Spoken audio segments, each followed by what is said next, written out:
States of America and to the republic for which it stands, one nation, under God, indivisible, with liberty and justice for all. Roll call, please. Councilmember Conley? Present. Councilmember Losi? Here. Councilmember Mobley? Here. Mayor Pro Tem Johnson? Here. Mayor Trent? Here. Okay, we have some introductions tonight. The first one is the introduction of the Community Development Director.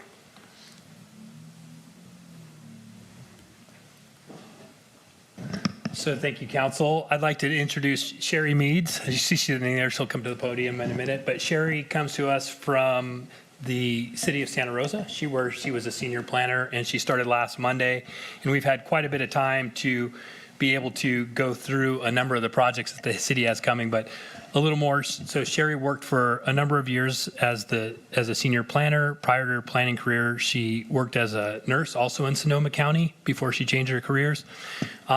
In her past planning work, she's worked on projects such as general plan updates, climate action plans, development review, public outreach, development of a short-term rental ordinance, hazard mitigation planning, departmental goal settings and priority, and the California Environmental Quality Act review and evaluation.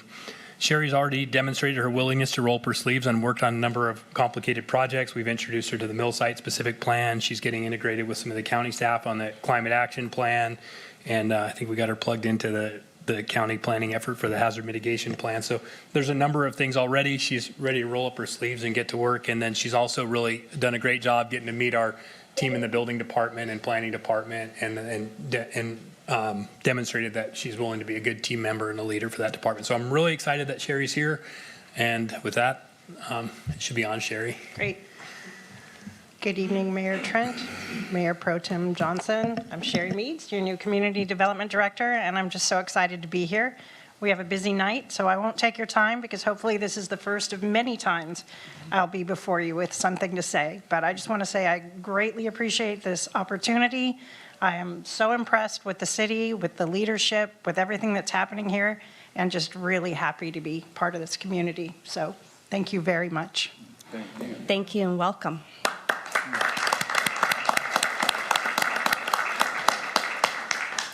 Our next introduction is Utility Worker 2.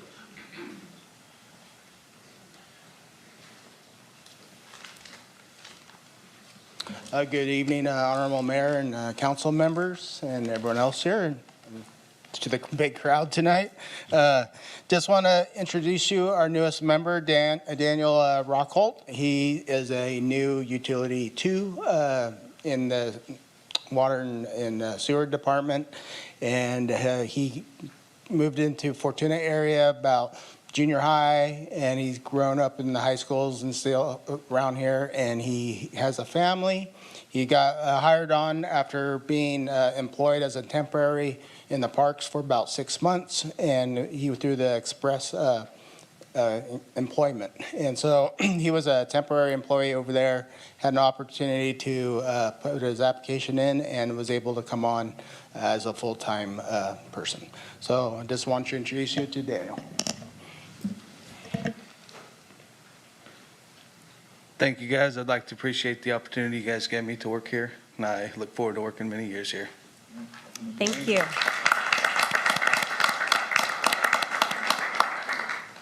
Our last introduction is Park Maintenance Worker 2.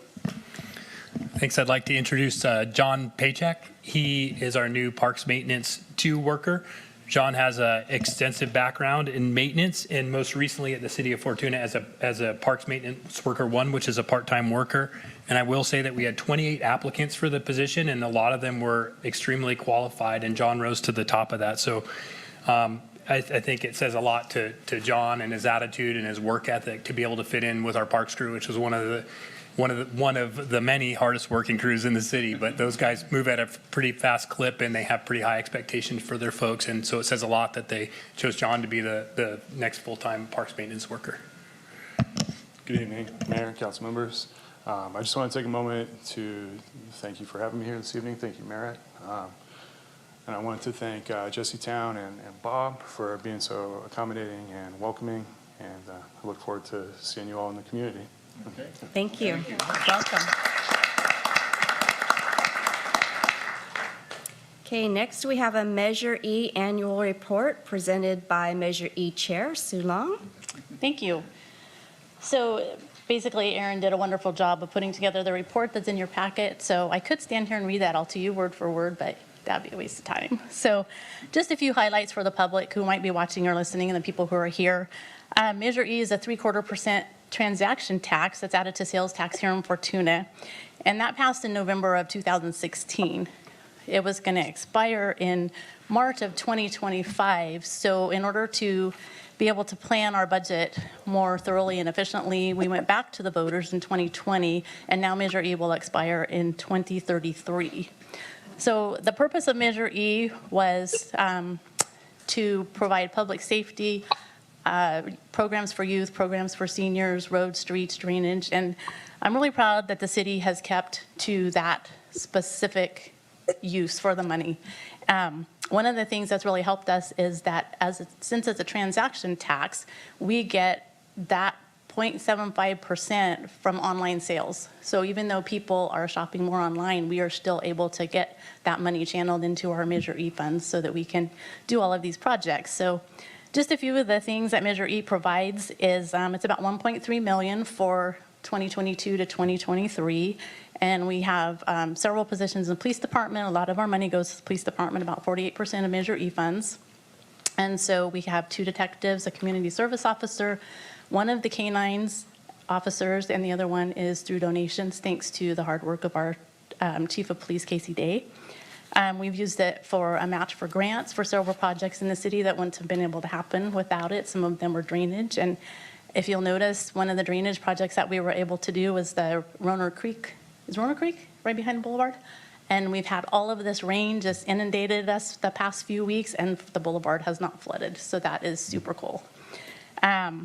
We've also used some of it for roads, for illegal camp cleanups, and the list goes on. So part of our illegal camp cleanups, we have a part-time code enforcement officer who's been able to work on some of the blighted lots and areas in the city, and that's funded with Measure E as well. Parks and Rec Director and Parks Supervisor, which we are bringing on board very soon since both of those positions are vacant, funded by Measure E. So that goes back to our youth programs, our senior programs that happen through the parks, and we were able to do the basketball courts, the new basketball courts that are pretty amazing in Roner Park. We were able to acquire 7 acres from the McLean Foundation that had already adjoined Newburgh Park, so we'll be able to expand our park facilities with some more soccer fields, parking, and whatever else we can come up with that we can afford. We were able to fund some of the soccer lights, and we were able to give money to the seniors for some of their programming. So a huge benefit to the city, and we've really been able to put the money to good use. So thank you guys for all of your hard work. Thank you, Aaron. Aaron's not here. Is Aaron here? I thought I saw you. Thank you, Aaron, for all of your hard work, and I am happy to be part of the Measure E committee since I was way back in the beginning part of getting the whole thing started, and we have a great committee, and I was glad to see that Martin is reapplying, so that will fill our committee and we won't have any vacancies. So thank you for your time tonight. Really, really appreciate it, and we'll see you next time. Thank you. We're happy to have you on that committee. You know a little bit about it. Our next discussion item is a presentation from Mark Thurmond. Did I say that right? On Measure A, and this is a yes on A, and in 2 weeks at our next city council meeting, we'll have the other side no on A. So go ahead. Thank you, Mayor and Council, for having me here. So I thought I'd just go over briefly what Measure A does and some things it doesn't do. So we're going to ask ourselves when we get to the ballot, what is it, and what vision do we have for cannabis in the future? Do we prefer cannabis in the county for the next 10 to 20 years to expand, to get bigger? Do we want it to stay where it is? Do we want it to be regulated and enforced, those regulations? How much more cultivation should there be? How much more harm to watersheds, rivers, and fish do we want to see? how much more harm to residents, neighbors, and communities should there be? So what will Measure A do? I'll go through some brief points and then get into the mandate and so forth. The measure would stop between 2,000 and 2,500 additional permits. So the county's got 3,500 permits it wants to fill. We're probably at maybe 1,200, 1,100 now.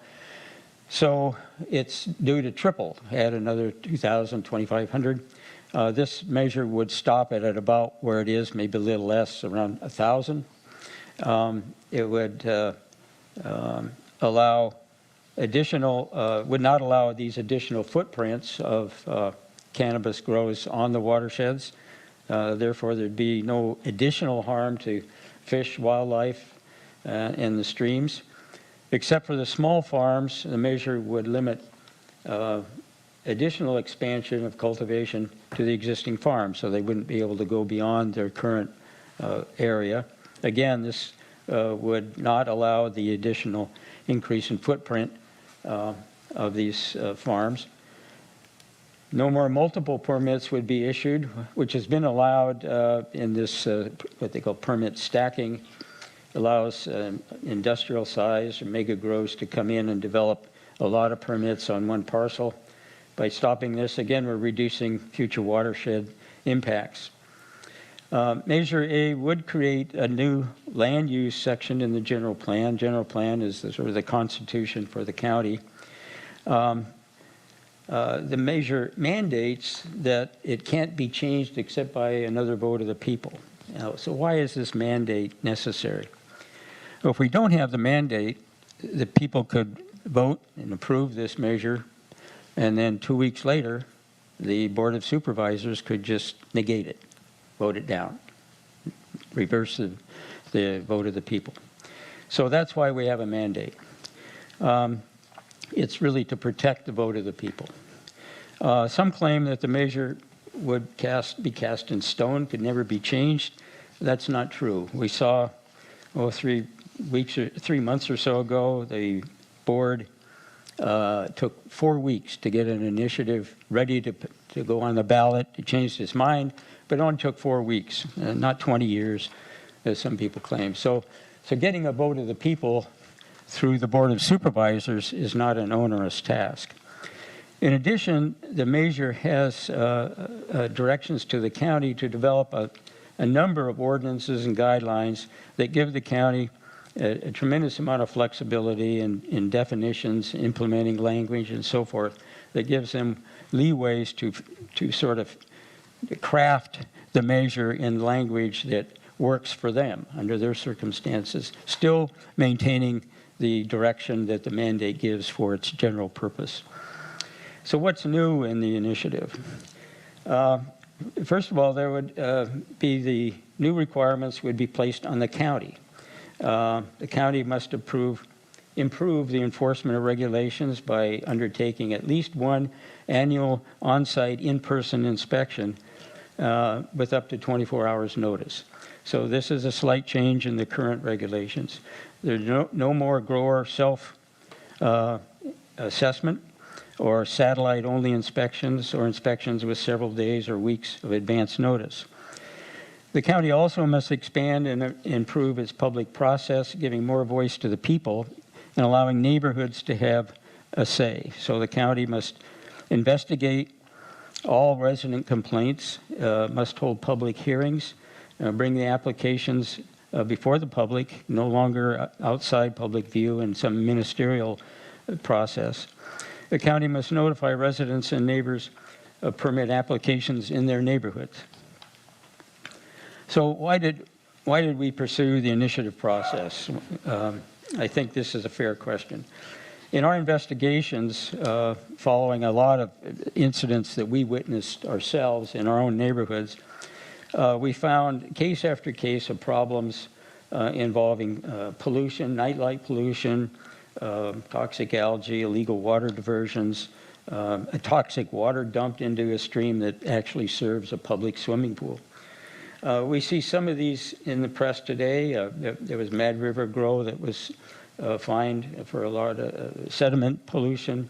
The Southern Humboldt fellow was fined $1.7 million just a couple weeks ago. And of course, the Table Bluff incident where there was illegal growing and human trafficking. So we still have these problems going on. We wanted the county to fix these problems, but in the public process it was in place, just was so broken we couldn't get attention, we couldn't get a foot in the door. We were told by officials that, and I quote this, there's no appetite for cannabis reform. Public input as far back as 2017 also has been ignored. In that time, there was a DEIR and a FEIR, the environmental impact reports. A lot of people put in comments, a lot of environmental groups, a lot of the agencies, water boards and Fish and Game, for really good ideas, maximizing the number of permits to 1,000, which is what the measure would do, reducing or keeping the size to 10,000 square feet or less, requiring carrying capacity study before we put a cap estimate out, requiring other kinds of studies at looking at the aquifers to see, do we really have the water for this? And examining what other kinds of monitoring systems we needed to have to check whether the rivers and streams were actually becoming polluted.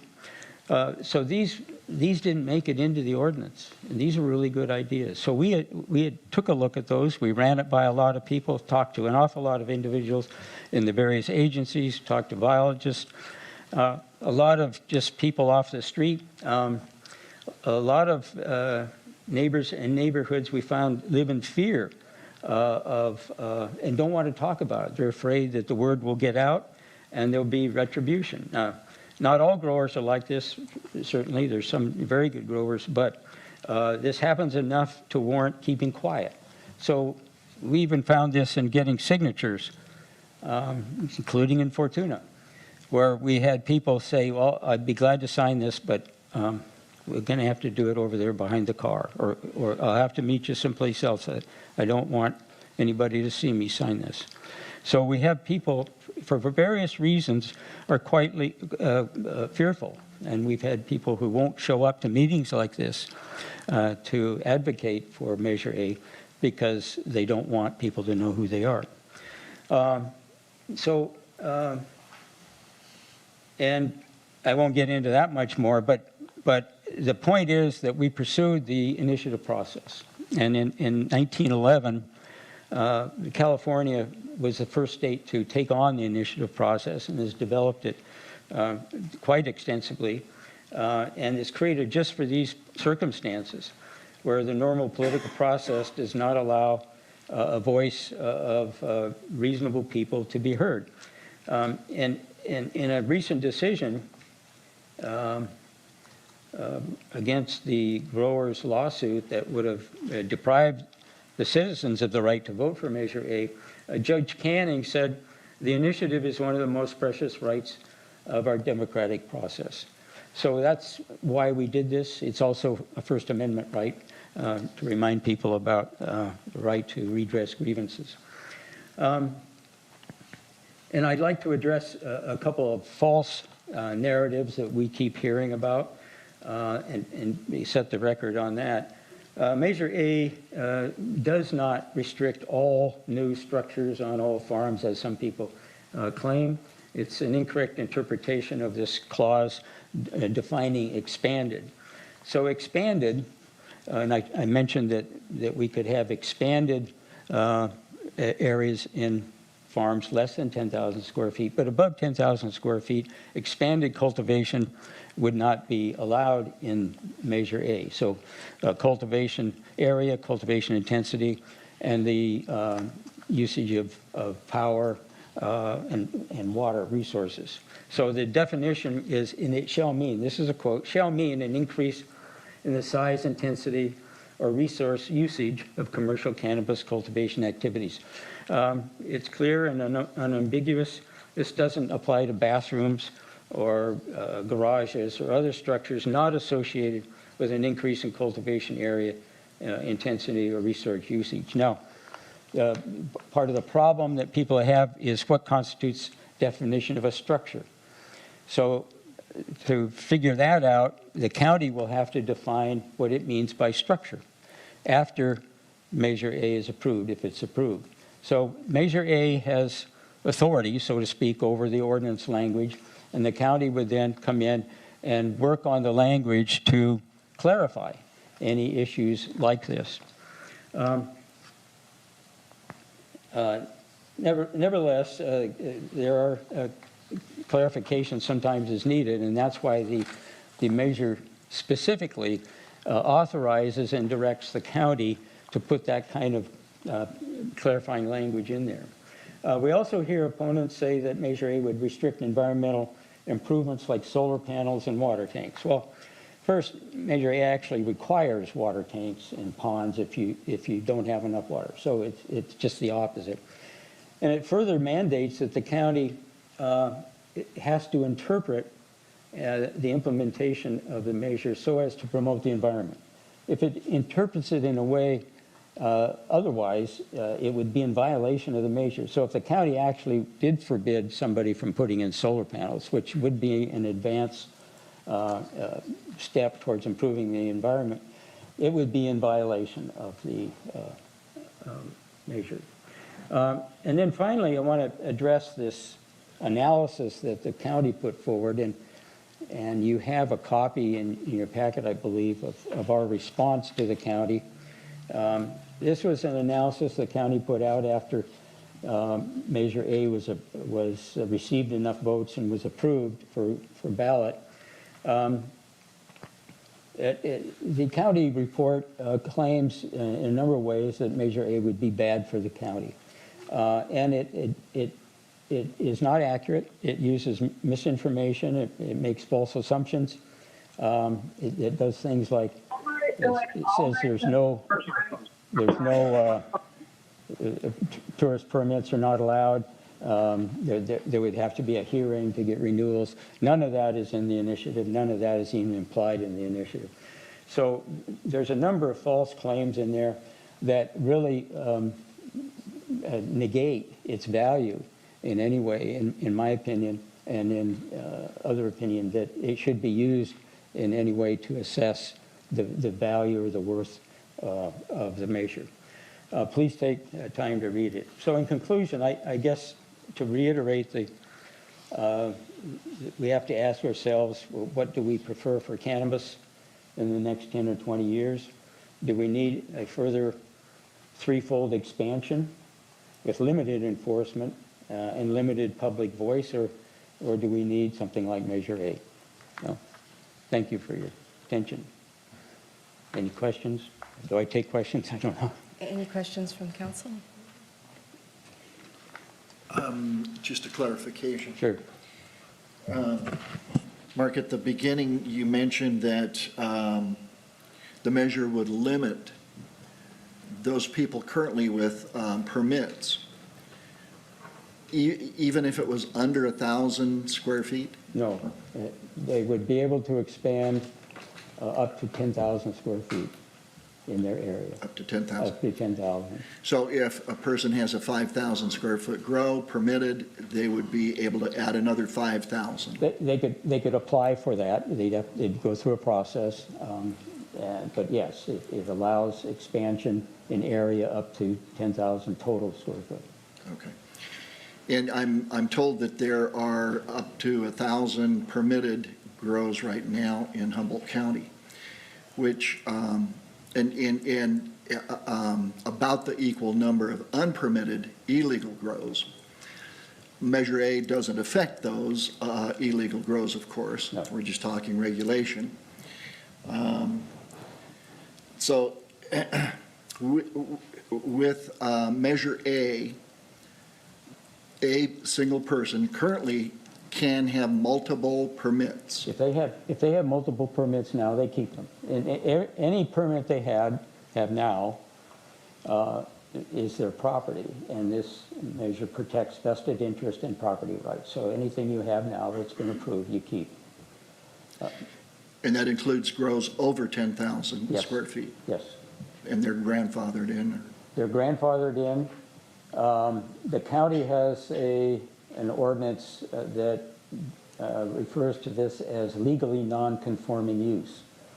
So the use would be cultivation, and the restriction on non-conforming uses is that they cannot be expanded or altered. So that's a county ordinance. Now, there's nothing to say the county couldn't come back and revisit that ordinance if they thought that some additional language would help improve the clarification of that for some reason. But yes. Okay, you also mentioned interpretation from the county with regard to the environment, which is interesting to me. Can you explain that a little bit more? Yeah, so the measure mandates that the county take a broad view in its interpretation of the measure and a broad understanding and view of its purpose, making sure that whatever the county does interpret and implement is aligned with its purpose. And the purpose is specifically to protect the environment and the people against harm from cannabis cultivation. So if for example, a solar panel, if you were to restrict solar panels, that would not be a pro-environmental restriction, a pro-environmental support, so to speak, and the county would not be allowed to do that in its mandate. And that's spelled out in the That's measure. spelled out specifically, Section 9, that that's what, so the measure actually describes what it's going to do, and it says, okay, now it tells the county, now here's what we want you, how we want you to interpret this. Here's the broad scope. Here's what you can't do. So there's specific language that says you cannot make policy or ordinances or even take actions that would be contrary to the purpose or the language of the measure, and that you are authorized and directed whenever you have to make implementing ordinances and policy and plans as necessary to facilitate this transition and to get the language lined up as necessary to implement the measure. Thank you. I just have one more thing to add to this. It seems to me as if in the past, all of the pollution, all the bad stuff that is happening with the farms are illegal farms. The permitted farms aren't getting that kind of stuff. So are you saying that the water board, the fish and game, and the sheriff's department aren't doing their jobs on keeping the permitted ones legal and clean? Well, first, you make a interesting point. I think we would like to believe that, and I suspect you're correct, that the illegal grows, which haven't undergone oversight for regulations and inspections, have cleaned up quite a bit. But we just saw in the news, evidence that this isn't the case. We've had $1.7 million fine down in southern Humboldt from someone, that got caught by the Fish and Game. Another one out in Mad River a couple months ago. And I've had personal experience with permitted grows near me, of major water pollution. The problem we have, and I'm going to go back to the final environmental impact report, which is required by CEQA in order to set up this whole cannabis so-called project, which is to legalize cannabis and to get the ordinance going. In that FER, you have to come up with ways to mitigate these potential impacts. And one impact, of course, is pollution. It could be fertilizers, chemicals, illegal pesticides. It could be a number of things. And so the mitigation that was put forward in the FER that was supposed to happen was a routine monitoring and testing of the waters, particularly some unwanted streams. Well, that never took place. So we really don't know the extent to which our water is polluted or where it's coming from. And I will suspect that, if you've got a stream that's got all permitted grows and another stream that's got only illegal grows, the pollution is likely to be worse than the other. But we don't really know. And why, well, so why haven't we had those monitoring? Well, I asked a number of people in the water board, a number of people at Fish and Game, who are responsible and state agencies and are qualified and prepared to do that. And their answer was almost to the word consistently the same. And they said, well, we were never asked. And I said, well, what do you mean you weren't asked? He said, well, they can't do it until the lead agency asks. The lead agency is the county. And so one of the provisions we have in the measure, as maybe silly as it might seem, is that, you know, we say the county must collaborate and cooperate with these other agencies. But the other aspect of the pollution part is that we do have regulations. They're not supposed to pollute. There's supposed to be practices undertaken where that prevents that. But how do we know if the regulations are being followed? I mean, just because we have regulations doesn't mean it's going to work. And so we need to have inspections, and we need to have effective inspections. I used to work a lot in the dairy industry, and not as a dairyman, but as a veterinarian. And I can tell you, I could be there at any hour of the day or night, and it wasn't unusual to have an inspector just show up unannounced.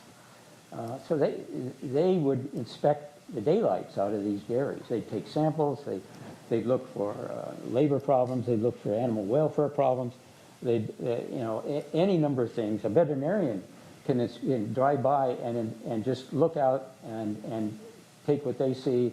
If it looks like a problem, they can report it. A citizen can do the same. So the problem that we have, and one of the things we're trying to fix here, is that as regulated as the industry may think it is, we don't know that the regulations are being followed. If you go out and you give them notice, and I think most people are absolutely honest and forthright, and they do want to do the right thing. But other people are going to take that week's notice, and they're going to cover up the straws they've got in the stream. They're going to, you know, remove the chemicals or fertilizer sacks that they don't have stored properly, that are leaking and so forth. So to me, it'd be like, you know, we have regulations on driving, but if we said, well, we're not going to check your speed limit except, you know, next Tuesday from 2 to 3 when we come out and check. Well, how would that affect, you know, our driving habits and the safety? So and we're not asking for more than one inspection. Well, we're asking for at least one inspection per year, but it'd be on-site, in person, so it's not a self-assessment, which has been allowed in the past. It's not just a satellite flyover, which can add information, but it can't tell you what's happening, you know, specifically on the ground very much. And we ask that it be done so that people can't fudge, so to speak.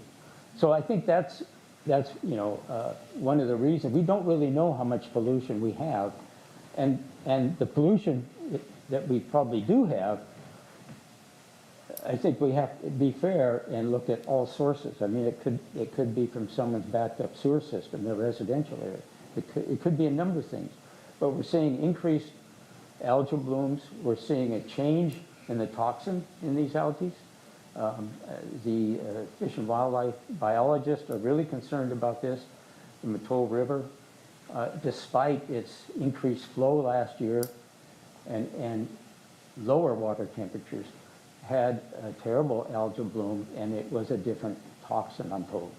So those are some of the things that we face, and some of these chemicals and fertilizers may take decades to make their way through the soil and into either an aquifer or a stream. Some of this, it doesn't necessarily happen overnight. I'm not a soil biologist, but this is, you know, what I'm learning from talking with these kinds of specialists. Okay, I'll tell you a couple of my concerns. This document is 35 pages, is that correct? The document is, the provisions are about 9 pages, and there's about 5 pages of Resolution 1843, which is referred to appendix.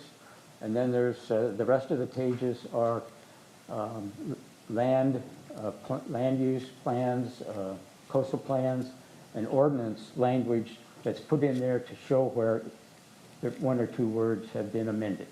So the crux of it is in the provisions. It's about 9 pages. Okay, and then this is probably one of my biggest concerns, because this is going to make things a lot more difficult for the county, for the growers, for everybody. The legal growers, the problem is not there.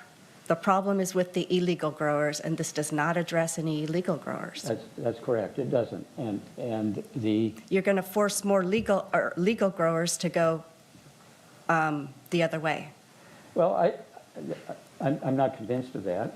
First of all, if they can't follow the regulations now, which basically is what we just put into the general plan and increase the enforcement. So if they are forced out, then it says that they can't follow the regulations. The other thing is we could not address illegal because we're not authorized to tell the sheriff how to enforce the law. That's the state constitution directs the sheriff to do that. So there's legal issues there that we couldn't get into. So you're right, it doesn't address it, and we didn't try to address it for that legal reason. I don't personally believe that there should be a big movement into the illegal area. If that happens, I guess we know the location, and the sheriff should be able to deal with that. Okay. I might have more questions later. Sure. But we're going to open this to public comment, and people from the audience who want to make a comment, please state your name, and you have 3 minutes per comment. Let's see. Okay, go ahead. Well, good evening, council members. My name is Ross Gordon. I'm the policy director with Humboldt County Growers Alliance. We're the trade association that represents permitted legal cannabis operators here in the county. Want to appreciate having this discussion today. Also appreciate you giving us a chance to present 2 weeks from now in a more comprehensive way. But just wanted to take a few minutes, given the ballots are being mailed out today and early voting is going to start tomorrow, to maybe address a few of the points that were made by Dr. Thurmond. This is not, from our perspective, an initiative that's primarily about the number of permits or the size of permits in the county. If that were the goal of the initiative, this could be a very simple one-page initiative. In fact, Mayor Trent, as you mentioned, this is a 38-page initiative. It is incredibly detailed, it's incredibly dense, and it basically rewrites all of our cannabis ordinances and does so without public input. So this document was never made available for public review by environmental groups, by law enforcement, by county or state regulators, before it was sent to the Office of Elections in final form. That was on March 5th, 2022. And since that time, there's been enormous issues and errors identified in this document. And about 2 years later, we're having exactly the same conversation. It hasn't evolved because it can't evolve. It was submitted in its final form at that point, and then we all got to look at it and see what all the issues were. And so we've seen a huge diverse coalition come out against Measure A since that time.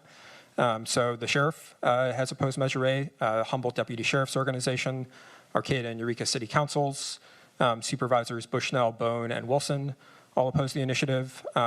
Many, if not all, of the candidates who are running for supervisor as well are opposed to this initiative. So it's really across the board. And the reason is, I think you mentioned, Mayor Trent, is that this is an initiative that's really going after one sector for a very unclear reason, which is our legal cannabis farmers, who are already incredibly regulated by the county, by Department of Fish and Wildlife, by the Water Board, by Department of Pesticide Regulation, Department of Cannabis Control, receive inspections from all of these agencies. And the average time to receive a permit for cannabis cultivation in Humboldt County is 28 months, which I think is indicative of the amount of hoops that folks have to jump through and the amount of scrutiny that's on these permits. Every single little aspect of what happens on a cannabis farm has to be approved, it has to be in writing, and it's then inspected by multiple different agencies. The real crux of this initiative is in the definition of expansion. So expansion is defined in this initiative so broadly that includes any increase in water usage, energy usage, or the number or size of any structure used in connection with cultivation. So this is where you hear these concerns about water tanks and solar, but it's also very normal agricultural stuff. It's things like drying sheds, it's things like a barn, it's things like if you want infrastructure to bring tourism on farm, all of these are structures which are heavily restricted under the initiative. And I'll just close and say, I think this is about something larger than just cannabis. This is about setting a precedent where if you don't like some specific land use in your neighborhood or whatever, you can write an initiative to specifically single out that land use without data, without evidence, without, for example, environmental groups or agencies or whoever else on your side, Go ahead and close. specifically restrict that land use, and I don't think we want that. Thank you. Thank you. Can we please hold the applause? Hello, Council. Thank you for listening. My name is Dylan Matole. I'm a farmer from Honeydew. I'm second generation, born and raised here in Humboldt County, do the majority of my shopping here in Fortuna. I also am the president of the Humboldt County Growers Alliance and the Lost Coast Farmers Guild.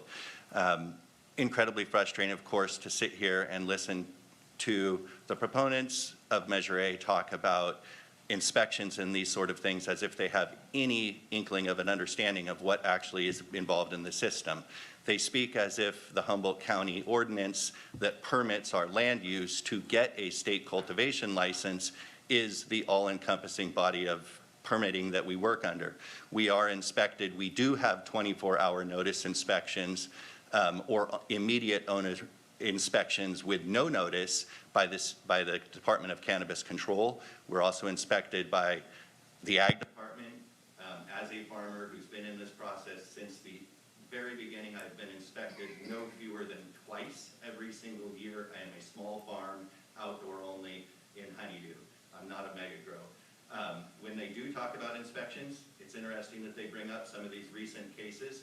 These are inspections that resulted in extreme enforcement. The one in southern Humboldt was a multiple year-long inspection by multiple agencies, and they've levied a $1.7 million fine on that landowner.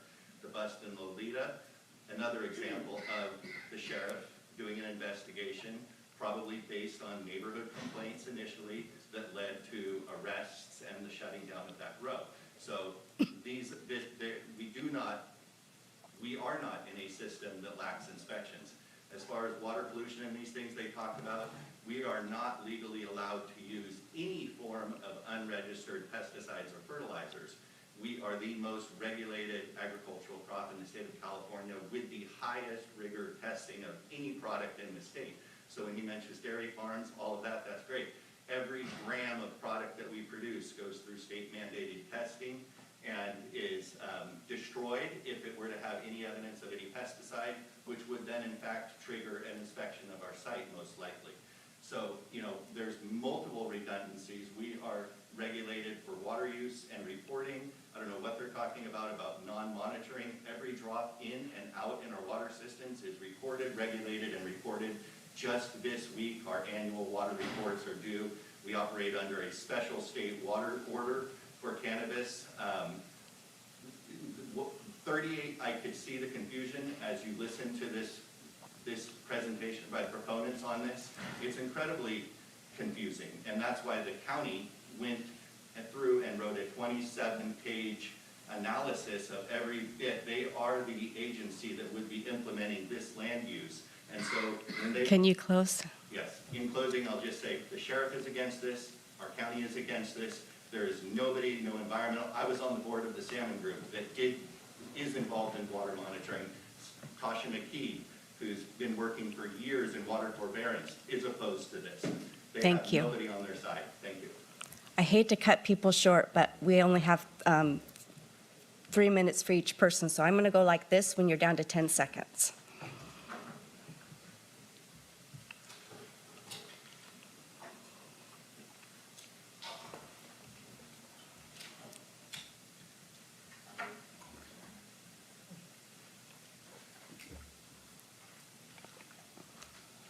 The microphone wasn't being picked up by Access Humboldt, so she's getting some batteries in there. It's important that you talk into the microphone because people in TV land can't hear you unless you do. And you want them to hear.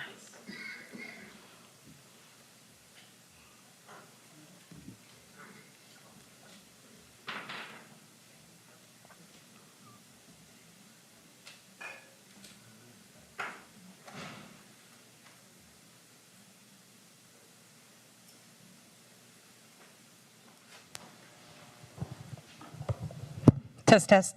Should be good. Thank you. Sweet. All right. Good evening, City Council and Mayor Trent. I'm Indy Riggs, a local business owner and a Fortuna High School graduate, class of 2000. One of the businesses I currently operate is on my farm, which is located down in Stafford. It's a small 3,000 square foot cannabis garden, which, by the way, is inspected annually by the County Planning Department and by the Department of Cannabis Control. Going to high school at Fortuna High, I never quite imagined I'd be where I am today, albeit I'm very grateful and blessed. I imagine as a student, I'd continue to college, pursue a career in forestry, a subject that I grew a passion for under the tutelage of Mr. Myers, a longtime ag teacher at Fortuna High. Many of my peers also considered this career, and many also knew we always had the mills to fall back on in the event college didn't work out. We all know what happened to our mills with new regulations, a tough economy, and bankruptcies closing them down or shrinking them to a shadow of what they were. The loss of industry is familiar to Humboldt, and the latest, no matter how we may feel about it, is cannabis. The raising of a crop has never been easy, yet it is a renewable and it is a sustainable endeavor. The money that used to flow in from cannabis spread throughout our communities to businesses such as car dealerships, restaurants, realty companies, and much more. Although the cannabis industry is also now a shadow of what it once was, it still brings money and opportunity to our area. Measure A threatens to take that away, and any future hope of establishing a stable and sustainable industry in Humboldt County. Perhaps what scares me the most is the precedent this will set. With the 13 pages of the general plan, this measure will amend. And if you'd like to take the word of the proponents themselves, the idea that next other farms and agriculture enterprises such as dairies and ranches could be targeted. Let me quote Mr. Thurman from last Thursday's debate at Humboldt Cal Poly. There is a strong desire among many factions to rethink everything regarding regulation and enforcement and environment with respect to cannabis and with respect to other areas of agriculture that could be doing the same sort of things that some of us are concerned about with cannabis. And so when the EIR says that water quality and water flow is going to be monitored routinely, we want to see that. We want to see if the water is in fact clean, and if it isn't, where is it not clean? Is it from a dairy? That sounds to me like Measure A is Pandora's box, except once that box is open, there's no closing it. Excuse me. Yes, Humboldt County produces some of the finest cannabis, but it also produces some of the finest dairy products and beef. If any of you follow what's occurring in Europe with their farmers right now, you'd see where this may all be going, and we can't let it go there. And that's why the Humboldt County GOP party, the Democrats, and our very own sheriff all agree we must stop Measure A for the good of all, not just a few retirees and their San Francisco law firm who drafted it. Thank you. Thank you. I'm sorry to have to cut you off, but I do have to keep to 3 minutes.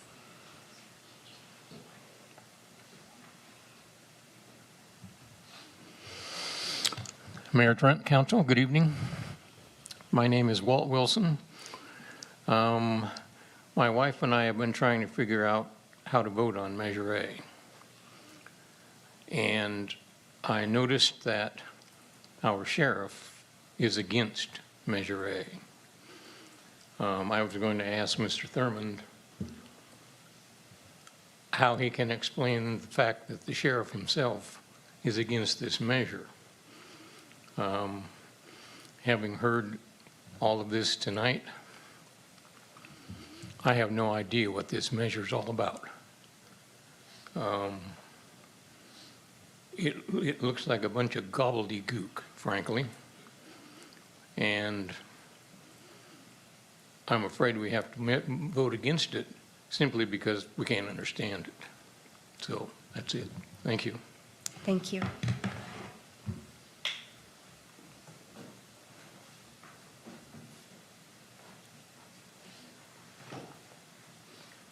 Good evening, Craig Johnson. My wife and I own a farm in southern Humboldt, but what is known as a farm to us is known as our homestead, and where we raise our children and grow our food and also grow a crop that we do for market as well, like some of these other farmers. I think it's important to realize that the proponents might have had the best intentions coming forward, and this might have been a little more real if this was 10 years ago, 15 years ago. But where we are today, we've gone through legalization, 8 years of public meetings, 8 years of open comments from anyone that wanted to bring them, for or against. The proponents talked about 4 months in the streets. We've been at it 8 years. This is our life. This is our job we're fighting for. I want to show you a map. This is a map from the proponents' website, and it shows the concentration of cannabis farms. I don't know what date this is made from. Maybe they could help us with that after the meeting. But currently, if we look at this, it shows green dots indicating grows in different watersheds. They can't hear you. I'll bring them up to speed. You can see the green dots.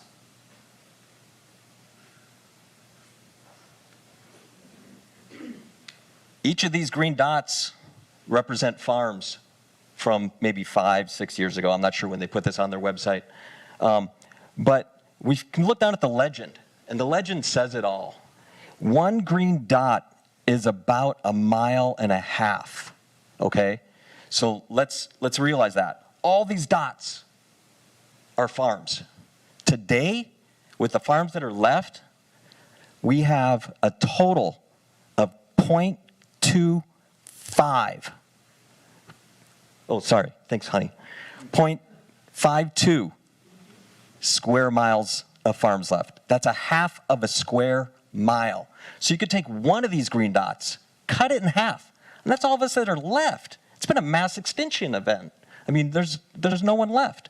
So to bring Measure A forward at this time and space, it's just kind of Johnny-come-lately when it comes to policy. It's really not what Humboldt County is looking for. As the sheriff has spoken, as many environmental groups have spoken, this is really not good policy to move forward, and it's really going to affect the main streets even more. Southern Humboldt, we have 20 open storefronts, and Fortuna, I'm seeing some of the same.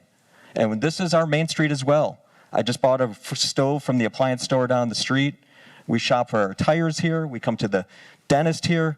We do a lot of our work here. So I appreciate you, and I appreciate this community as our community, and I would appreciate a no on Measure A. Thank you. Thank you.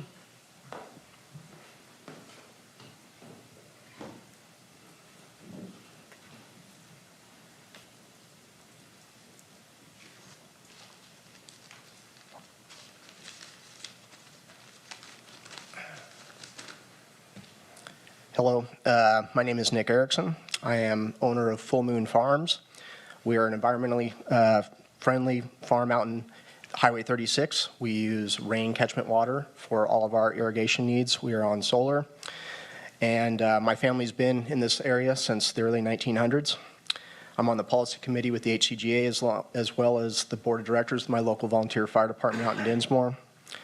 Our farm hosts multiple fundraisers each year in support of our community, our community's centers, volunteer fire departments, and environmental causes around the county, not just Highway 36 or Fortuna area. For example, our farm, along with other farms, raised money to purchase multiple acres of land that was donated back to the Sanctuary Forest Project, helping to preserve the headwaters of the Mattole watershed.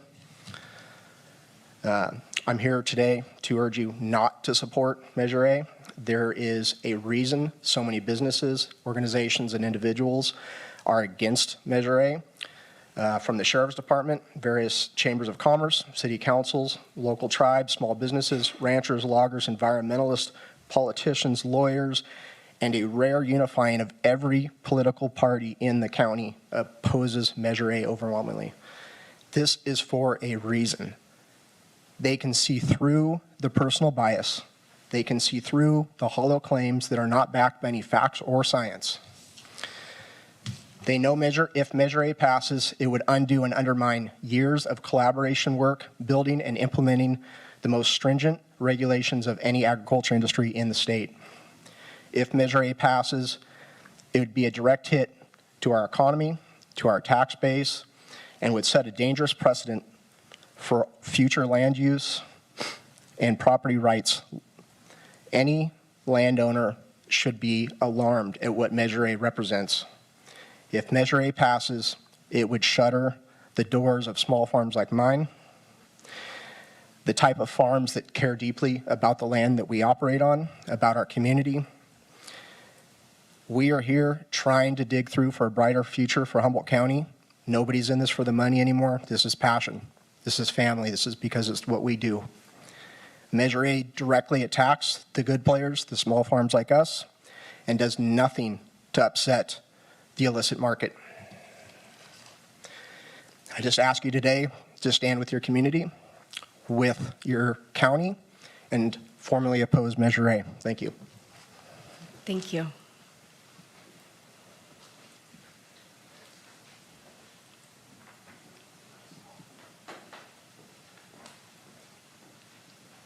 Good evening.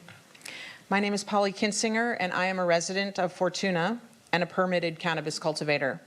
My 4,600 square foot farm is out 36 on Buck Mountain on an 80-acre parcel that has been in my family for 111 years.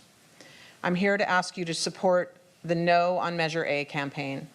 In the past 11 years since we began cultivating our land, we have cleaned up truckloads of debris from our previous trespass grows. We've used our proceeds to buy a couple of adjacent parcels that had been abandoned, and we brought those parcels back to their pre-cultivation glory. We've built ourselves a mountain home where we grow, share, and store our own food, and cannabis makes it possible for us to sustain ourselves there. We have a cannabis ordinance that works in our county. Through the public process, amendments can be made to the ordinance that reflect the current state of cannabis in our county now and into the future.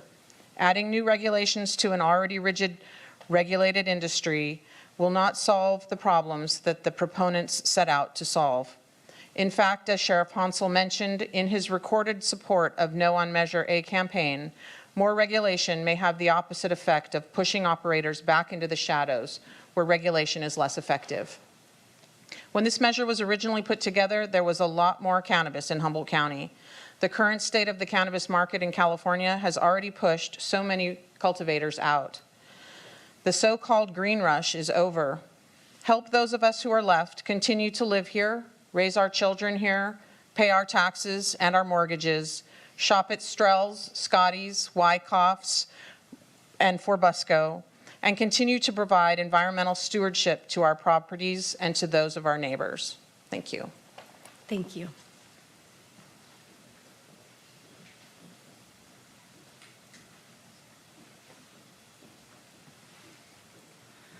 Good evening, council members. My name is Natalie DeLapp. I'm the executive director of the Humboldt County Growers Alliance, and I just really want to say thank you for your time tonight, and thank you for listening to our farmers' stories.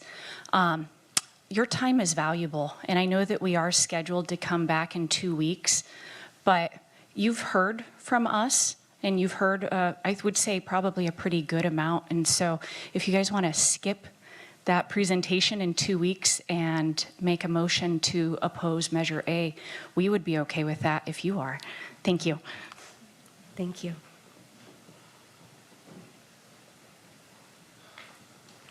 Evening, Council. My name's Cody King.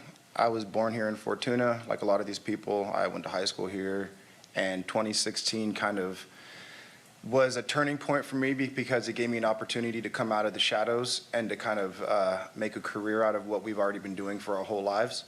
And I'm coming here at a different aspect than a lot of these guys. I guess we would be what you consider like a mega grow. I have multiple farms in Honeydew. We own and operate a lot of them. It's about over 10 acres of canopy out there right now on the Mattole River. And after listening to this fella speak, I tried to not let my emotions set in, but just some of the things he was saying is a lie.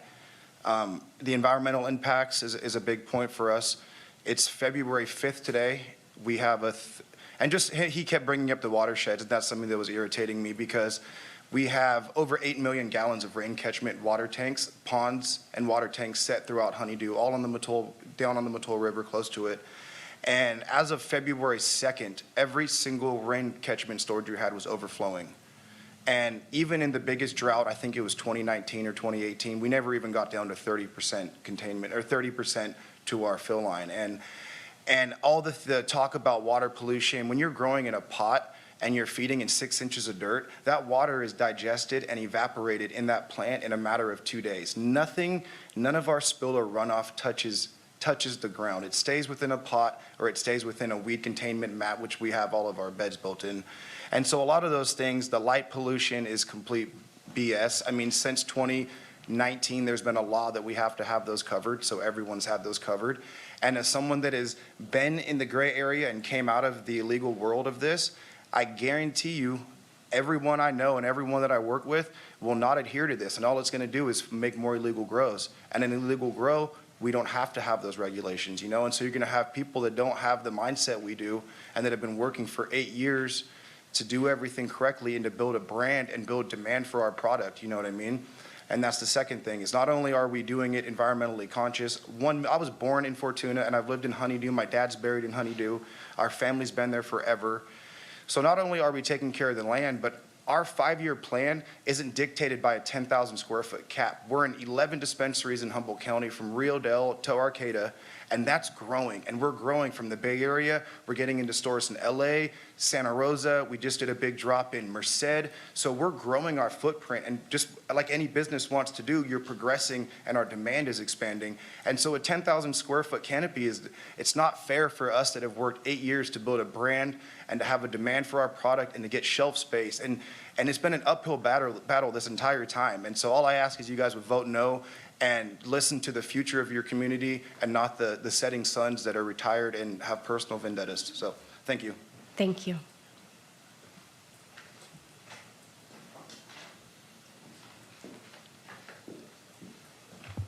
Hi, everyone. Gina McClendon. I am a Fortuna resident, business owner, also a graduate of Fortuna High. I feel like it's kind of a class reunion tonight. I just wanted to take the time to thank all of these legal business owners for coming today and sharing their stories. I appreciate that. I also would like to thank you folks for being brave enough to come and tell your story. I think that both groups deserve recognition.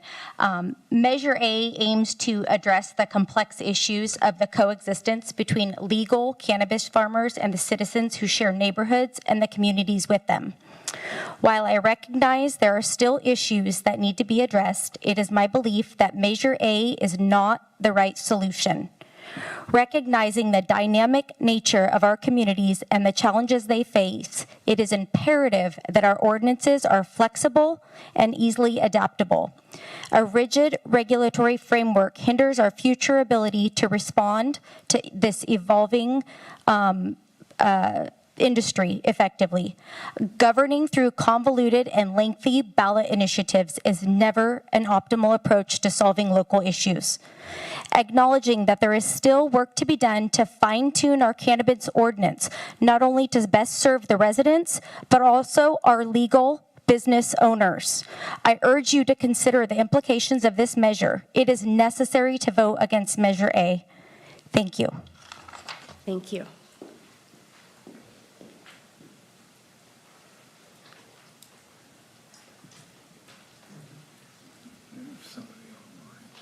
Good evening, Nicole Gennaro. I'm a Hydesville resident, and I've been a business owner in Fortuna for over 20 years, and Hydesville, I guess, in the Eel River Valley. And I just, coming at this as not a cannabis grower, but in my consulting business, I do with various businesses, including cannabis. I think one of the most important things tonight to think about is the impacts that we have on our economy. Having those businesses that I've had, I've watched that money drop. To take money away from the one industry that we have in Humboldt County right now, I think would do a huge disservice to our county. And I just want that to be something that's thought of. Thank you. Thank you. Sienna, do we have somebody online that wants to? Yes, we have one.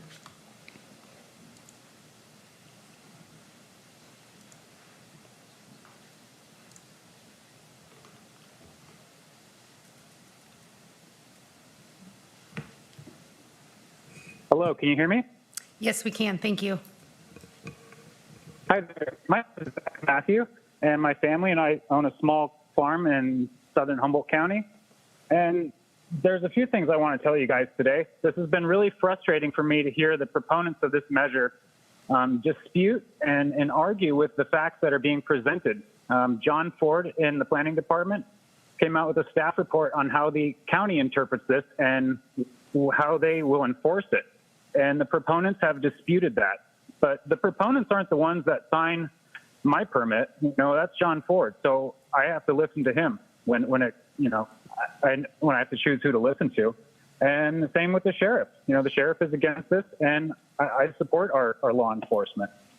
And I know we're speaking to the city of Fortuna today, and in the past, Fortuna has decided that they don't really want cannabis in their community, which I might not agree with, but I fully support your decision as a community to do so, because we are Americans and we have rights and we have a democratic process. So if a community decides in an overwhelming majority what they feel is good for their, I support that 100%.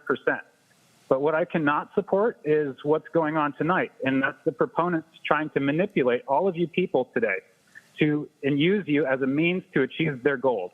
And that is just not right. And I find it quite insulting when they insinuate that we're trying to thumb our nose at the rules and regulations. I have 7 years in a row of clean tested product without pesticides. I'm inspected twice a year by Fish and Wildlife and the county and the state. I recently paid $11,000 or more in red tape to replace a culvert under my driveway that I don't even use the water for cannabis.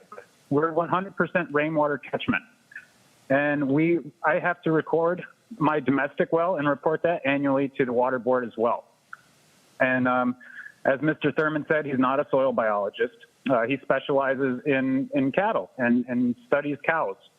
And in 2022, Humboldt County sold more than 33,000 cattle, and using an average of 20 gallons per cow per day, that's over 240 million gallons of water that cattle consume. And I'm not saying we should go after the cattle industry, but I'm just using that as a point to illustrate that they are specifically targeting cannabis. And I also find it very disingenuous for them to say that they support small farms, and then a few sentences later compare us to leprosy. It's just very, very difficult to listen to the proponents speak about this and dispute facts at every turn. My property is free of garbage, and you would be hard-pressed to find any speck of plastic if you walked around. And we enjoy living in the woods like all these other people who've spoken tonight. We're out there because being in the mountains is our passion. And I thank you all for being here, and vote no, please. Thank you.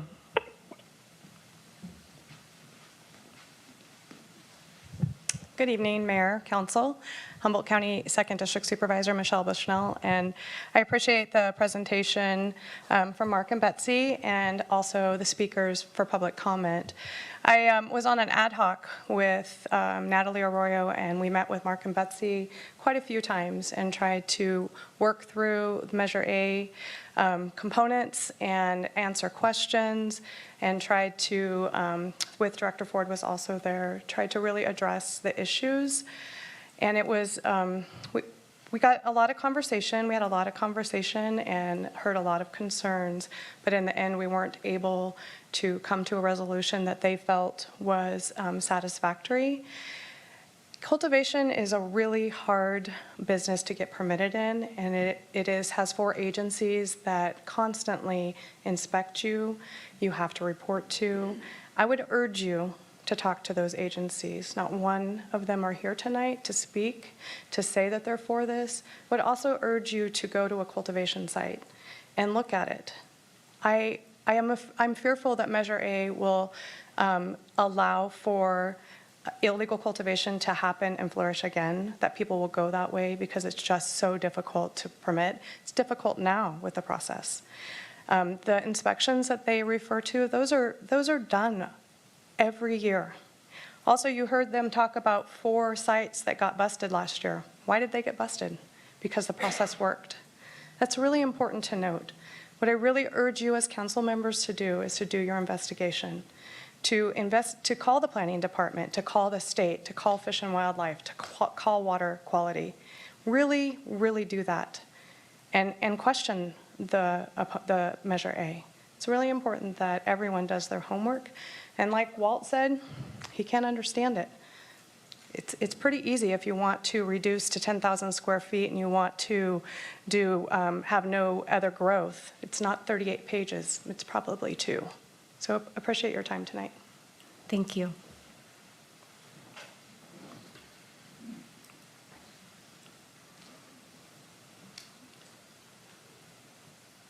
I'm not a cultivator. Good evening. How are you guys doing? I'm not a cultivator. I don't smoke it. I don't eat anything to enhance my appetite. I think what scared me the most tonight, and I wasn't going to talk, but what was said Thursday night and what was said tonight was the subliminal message you got that we'll be able to take this 38 pages and make sure that timber, other agriculture, dairy keeps coming up. Dairy keeps coming up because I've been on a lot of dairies. I've been on a lot of dairies too. I got 50 some odd of them in my district. I'm with them quite a bit. And with that being said, the subliminal part that has finally come out is this is so encompassing, and the reason it's 38 pages is because this isn't where they're going to stop. This is not where they're going to stop. Now, if it was simple, if it was easy, if it just went after 10,000 square foot of cannabis, it sounds like that's what they want, but why does that take 38 pages? And it just scares me, and I'm going to refer to Walt too. I can't understand the thing, and that should scare a lot of people. But what I'm saying is this is going to go after so many other aspects of what we do. And it's not the only industry. People keep saying that. There has been $85 million spent on logging and mill infrastructure in Humboldt County in the last 5.5 years. That's a lot of money. Do we have as many mills? No, but they're spending some money at it. We're getting good fishing, we're getting good crabbing season this year. And it's not the only industries, but that doesn't mean we can toss another one out. And as Supervisor Bushnell said, the system worked. We get the bad guys. But this is going to drive a lot of people back the other way. And I don't know if you guys have read, our budget is not going to allow us to put other enforcement in our ag, in our sheriffs to go after.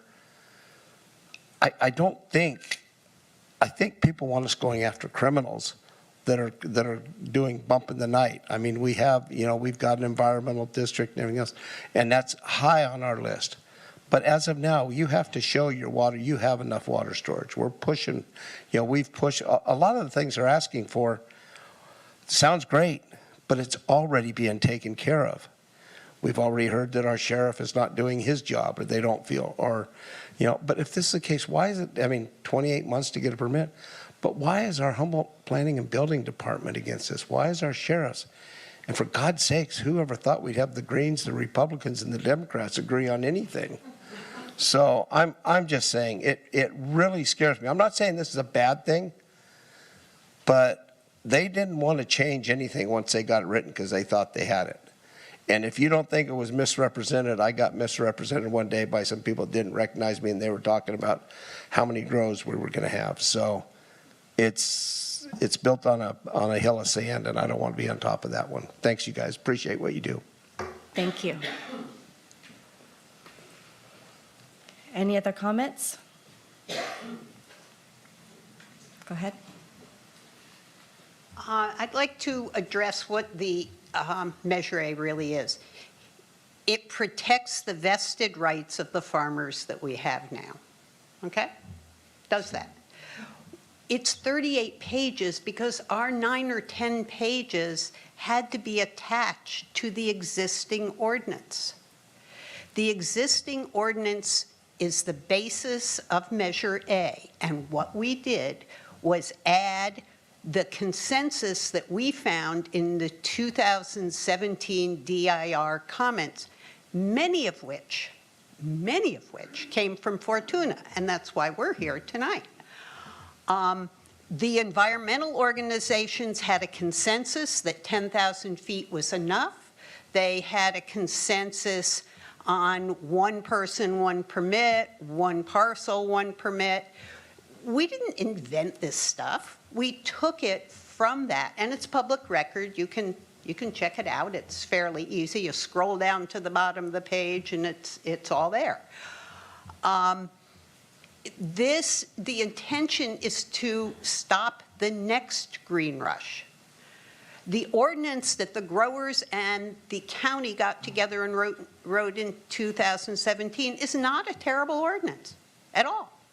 But what we do is give it some teeth. It's not ministerial inspections. And Mr. Ford told us in this last year, he actually had boots on the ground for one half and did a flyover for the other half. And his intention for this year, in '24, is to do the opposite. The ones that were flown over, he would inspect boots on the ground.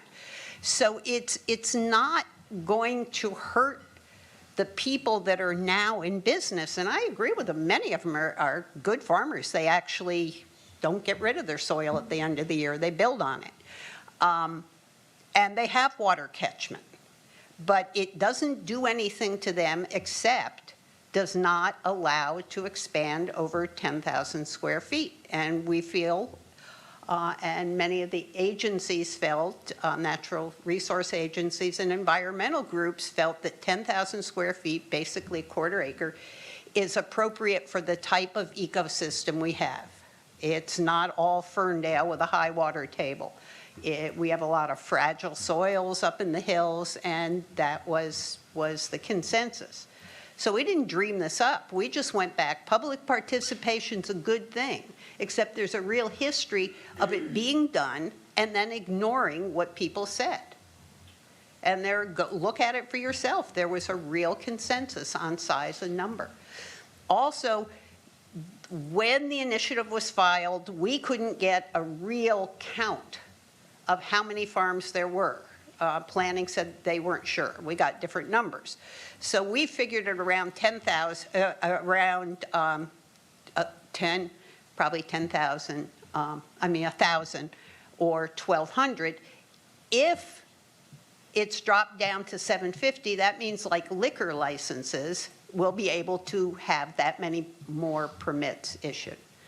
And I do thank you for your patience. Thank you.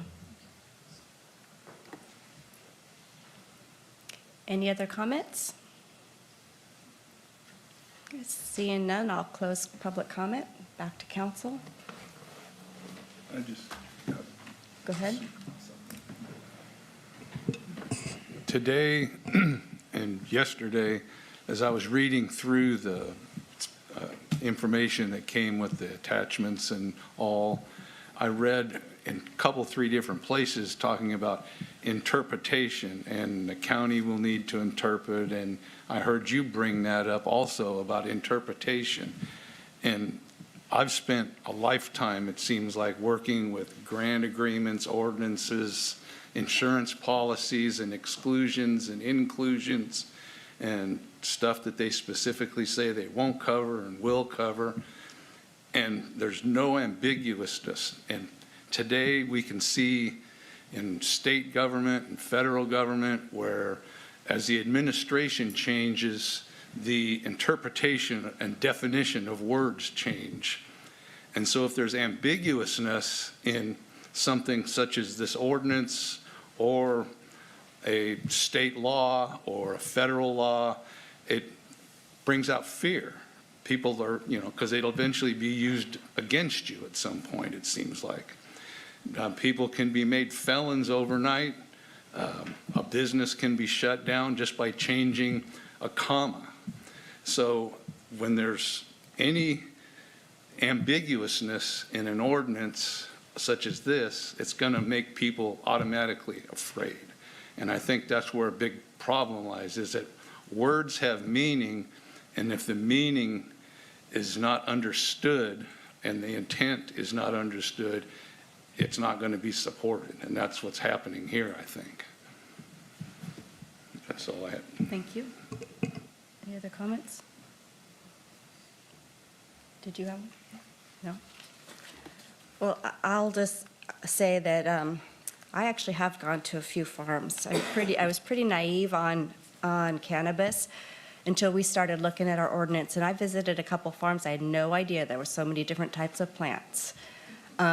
and went to a few dispensaries and truly amazed at how these businesses are so professional. So I was kind of impressed with all of that. That doesn't have a lot to do with this ordinance, but I just thought I'd throw that in there. So we don't have, we do have a meeting set for 2 weeks, to come back if you want to. We were not in a position to make a recommendation. So this was just a informational thing today. So I want to thank everybody for coming and sharing your stories. It's very much appreciated. Thank you. So we'll be moving on to our next, or actually to our business. Actually, oral comments from the public on, no, we haven't done that yet, on items that are not on the agenda. We'll give you just a few minutes.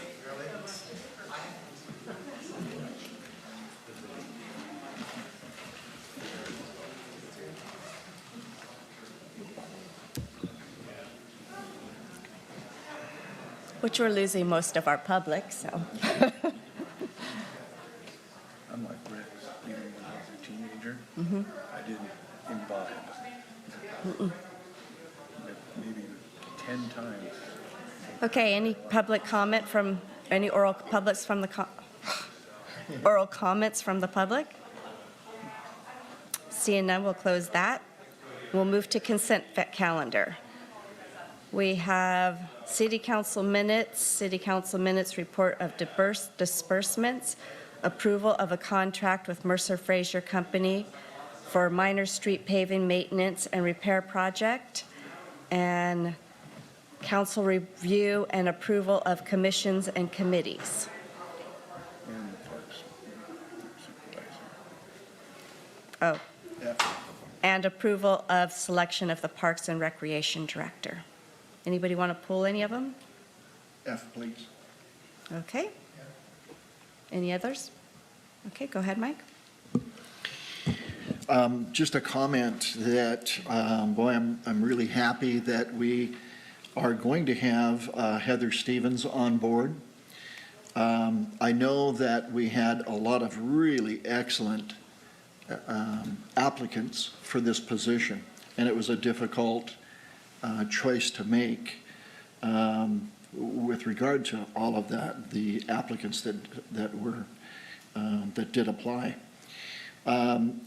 She's got a huge amount of experience and education. She has the recreation aspect down, and she also has budgeting and administrative experience, aspects that we're really looking for.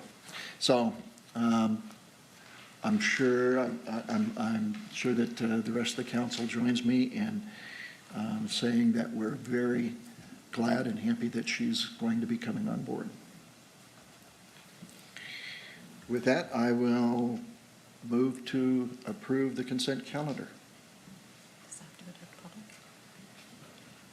Oh, any oral or any or comments from the public on the consent calendar? Oh, seeing none. Do we have a second? Second. All in favor? Aye. Aye. Okay. We'll move on to city business. Our first item is a second reading and adoption of ordinance 2024-767 EV charging station. Thank you, Mayor Trent. So I provided a comprehensive summary at the last city council meeting, and I'll just give a few items of information here. But this is to conduct the second reading and adopt ordinance 2024-767. This is a result in 2015, the state of California adopted Assembly Bill 1236, which required local jurisdictions with a population of less than 200,000 residents to adopt an ordinance to create an expedited, streamlined permitting process for electrical vehicle charging stations. The ordinance also requires that each jurisdiction adopt a checklist of requirements which, if completed, an application for an electric vehicle charging station would be approved in an expedited manner, and also that the checklist contain objective requirements for the installation and a process for electronic permit submittal for those. So the city has complied with those requirements with this ordinance. We have already implemented the online permitting portal that will be able to accept that. So that's another step forward. We did not receive any changes from the council or any input from the public since the last reading. So the recommendation is that the council proceed with the second reading and adopt the ordinance. Any questions from council? We'll open public comment. Anybody in the public have a comment? Seeing none, we'll close public comment. I'll make a motion to hold second reading and adopt ordinance 2024-767, read by title only. I'll second. Okay, can we have a roll call vote, please? Ordinance 2024-767, an ordinance of the City Council of the City of Fortuna, adding Chapter 15.65 to Article 15 of the Fortuna Municipal Code to provide procedures for expediting permitting processes for electric vehicle charging systems and determining the ordinance to be exempt from CEQA. Councilmember Conley? Aye. Councilmember Losi? Yes. Councilmember Mobley? Yes. Mayor Pro Tem Johnson? Yes. Mayor Trent? Yes. Okay, our next item is the second reading of adoption of ordinance 2024-768, solar streamline. Again, very similar. This is the second reading of the ordinance, which we conducted the first reading at the last city council meeting. There was no comments or no changes since that last reading. Essentially, this provides an expedited manner for solar permits. We've already been implementing this at the city level. This is really just the ordinance to follow. We're using the solar app where applicants can submit all their information online, get a pre-approval. It gets back-checked by our building department to make sure that all the application material is accurate, and then those permits go through very quickly. Again, using our online permit portal, this is something that we already have and is up and running. So this ordinance, and as well as the last one, they make a lot of sense. It makes routine projects for solar and electric vehicle charging stations much easier and quicker for folks to complete. So I'm pleased to be able to give the recommendation to conduct the second reading and adopt the ordinance. Okay, we'll open public comment. Anybody in the public have a comment on this item? Seeing none, any questions from council? Can I make a motion? I make a motion to hold the second reading and adopt ordinance 2024-768 and read by title only. Second. Roll call vote, please.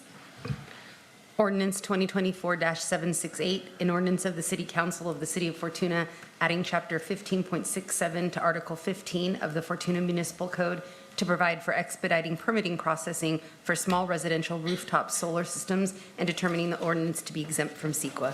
Councilmember Conley? Aye. Councilmember Losi? Yes. Councilmember Mobley? Yes. Mayor Pro Tem Johnson? Yes. Mayor Trent? Yes. Okay, city managers report.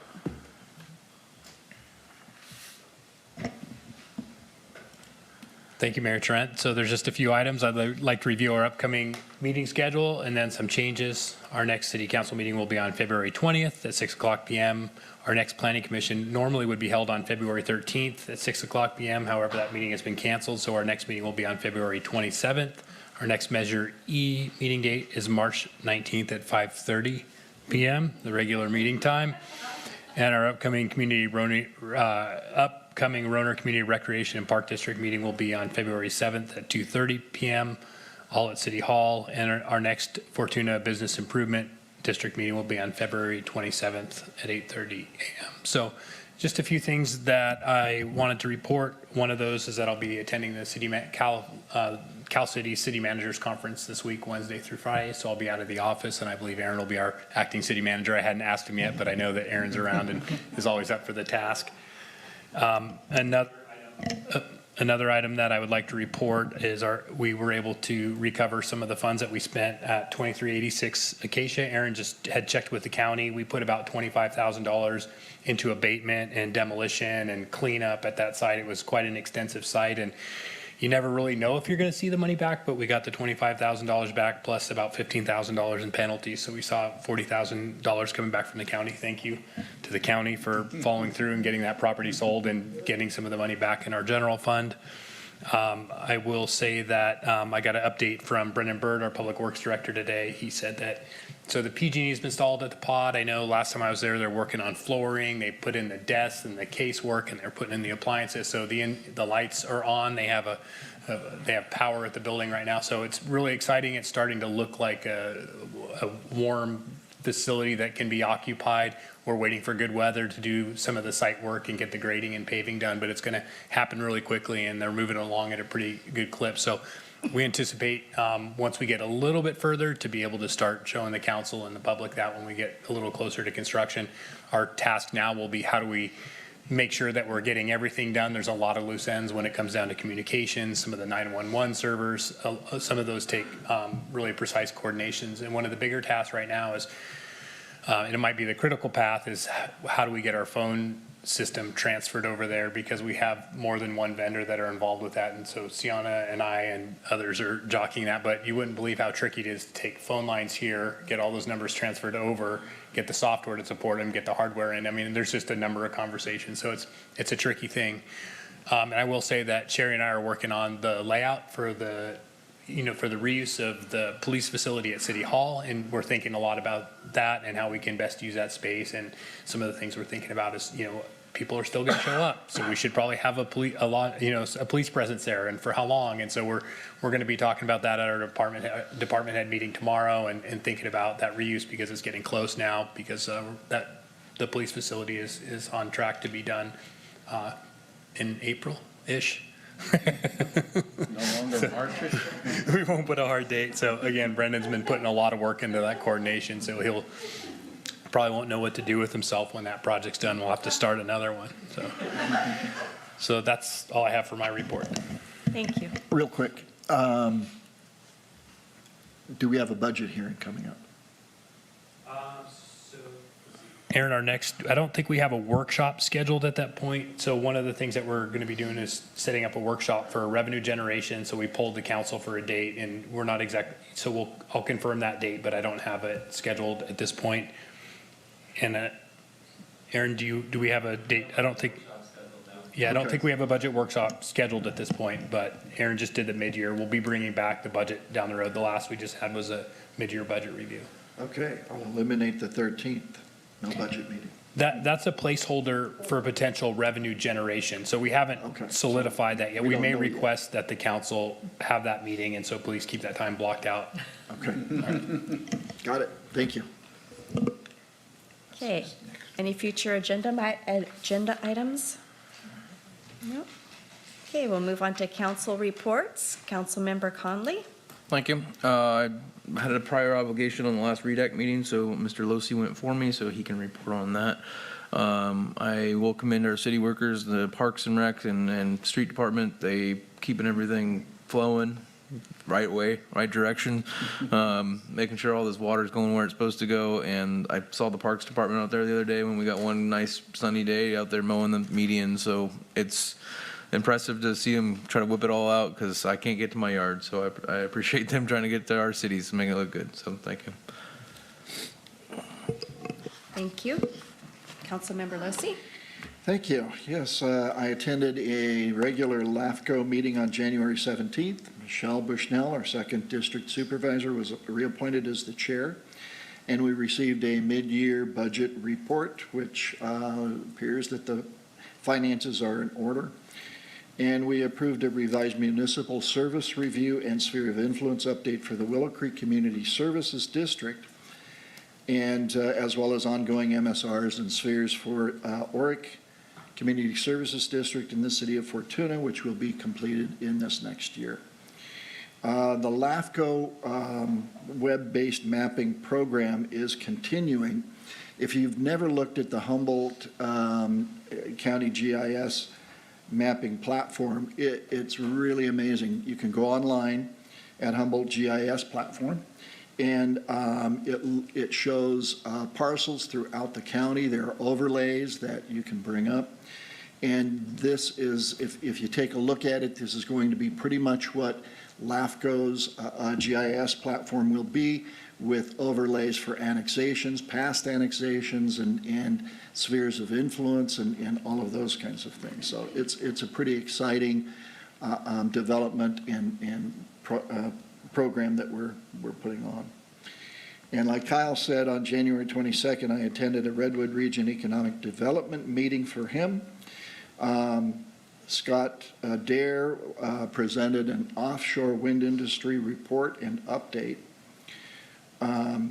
We did, it was the same day that the federal government announced a $426 million grant to the Humboldt Bay Harbor District for the offshore wind heavy lift marine terminal, which is a dock on the Samoa Peninsula. So that was exciting news.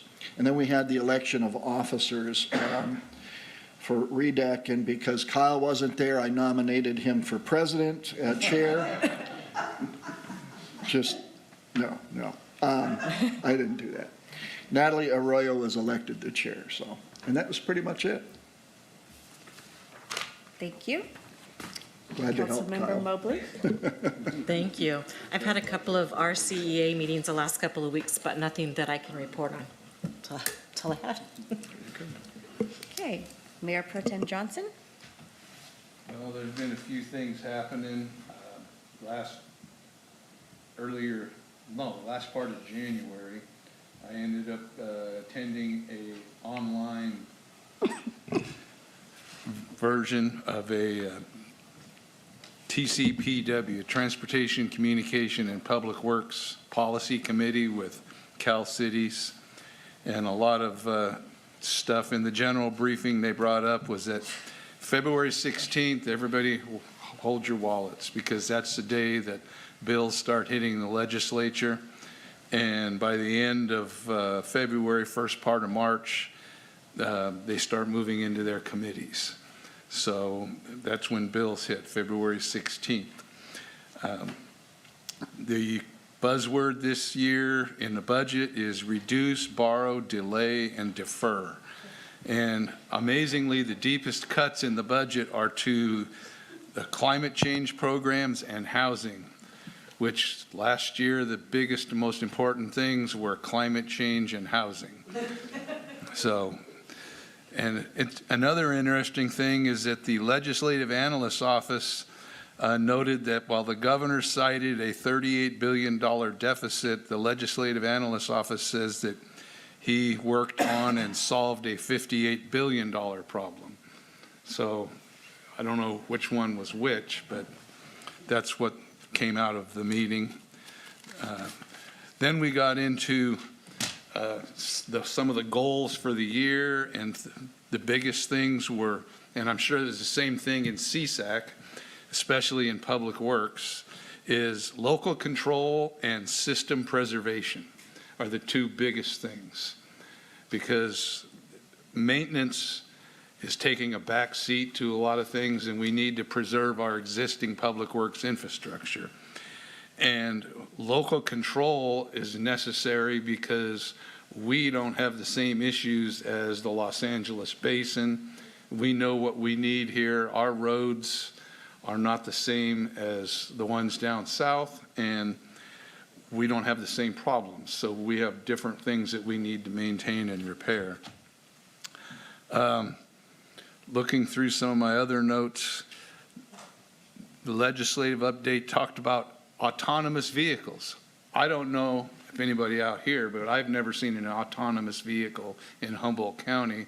But some of the things that was interesting was that it would require that law enforcement must have a way to disable the vehicle, because they can decide they're autonomous, they can do what they want.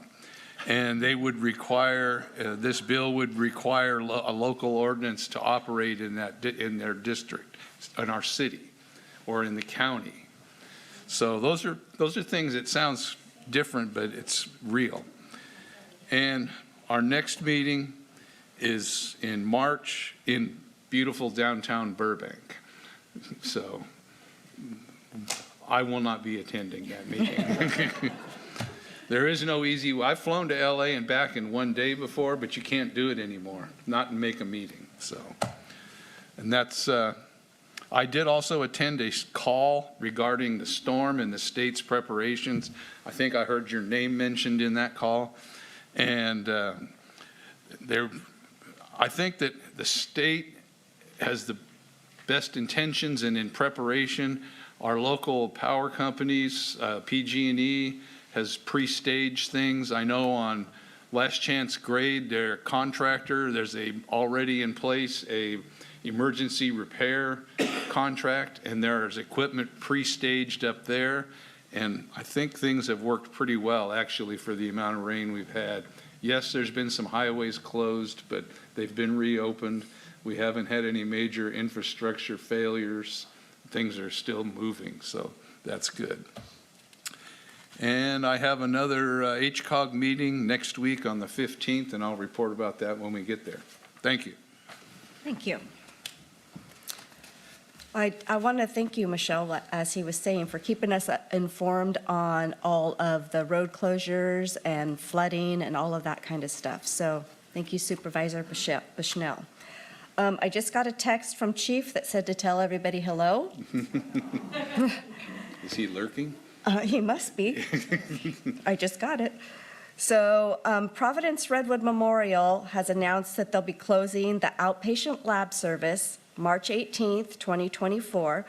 So Supervisor Bushnell and I are hosting a meeting at the new Fortuna Senior Center on Ronerville Road, 3811 Ronerville Road, and we're working on brochures to get out. And this is we have two of the higher ups from Providence coming to explain how they're going to take care of this. Where our citizens are going to be able to get blood draws and lab work. So, and any questions that want to be answered. So that's going to be Thursday, February 22nd at 9:30. And our senior bus will be providing free rides for anybody who needs a ride. So, and that would be to call down to the senior bus and they can arrange that. And we'll be getting more information about that out. And then I attended the fire department dinner, and that was very nice. Our ex-firemen, is that what you would call you? Or exempt now, exempt firemen. So thank you for all your years as a fireman. And I went to the Friends of the Library along with Merit luncheon, and I learned a lot of things that the library does that I never knew. They actually do a whole lot of stuff there. So it was a very interesting meeting and a lot of fun. And then I also attended the canine fundraiser down at the Veterans Building. Michelle and I were out there, flagging down the cars, serving the dinners, and so that was fun, and they had a good fundraiser. They make an excellent lasagna dinner, and one of our canines is completely funded by donations. So we have these fundraisers every so often, and it was a big success. And that's all I have on my report. Can I have a minute? You already had yours. I know, I'm not doing a report, though. Okay. There is something coming up, and I know that Supervisor Bushnell's aware of it also, because it affects her more so than it does us in Fortuna. But AT&T has applied to withdraw from both its service in the rural areas and its service of last resort. So there could be people with no means of communication. And I know that there are meetings coming up in March, and I believe in 2 weeks. Is it in March or is it in end of February? So I don't know if we will have a meeting before that we can write a letter and have it put into the Public Utilities Commission. But that's something that I forgot when we talked about future agenda items. Mayor, you may want to ask Supervisor Bushnell. I know she had some information I she was wanted actually to just share. going to ask her if she wanted to come. Thank you. I missed the non-agenda public comment, but AT&T, so they are applying to the CPUC to withdraw out of Humboldt County in those very critical rural areas. They will have public hearings and address the CPUC and ask for permission to withdraw and be the service of last resort. I will be attending one of those meetings in Ukiah to speak for Humboldt County, and we'll email you all the information. You can attend by Zoom and make public comment, or you can write a letter. I encourage you as council members that it is so important. Carlotta has no service. When you pass Best Dairy, you're done. You don't have cell service, and so those residents out there that are your residents that come in, I mean, they're unincorporated, if they come into Fortuna, they will not have phone service if AT&T leaves. And it's so critical. Also, your fire departments are very dependent on those people using their landlines to call for a medical emergency or fires. So it is very serious, and it's very serious for Humboldt County. And thank you for giving me the opportunity. And if, Michelle, if you can get me that information and the deadline for getting a letter, then I can put it on our council agenda for consideration. Yes, Thank and you. thank you for allowing me to say that. Well, thank you. Thank you for looking out for us. Now we have two closed session items, conference with real property negotiator. Section, I can't see this, 54956.8 of the government code, vacant land at 624 Main Street, Fortuna, negotiating party city manager Merritt Perry, and for the city of Fortuna, and Ray Chisholm as negotiating party under negotiation, price, and terms of payment. And the next one is conference with labor negotiators, city negotiator, city manager Merritt Perry, employees organization, Fortuna Police Employees Association, Fortuna Employees Association, and unrepresented management group in accordance with section 54957.6 of the government code. So do we have do we have any public comment on either of these items? Sure. Close public comment. Do we have a motion? Motion to adjourn to closed session. Second. All in favor? Aye. Okay.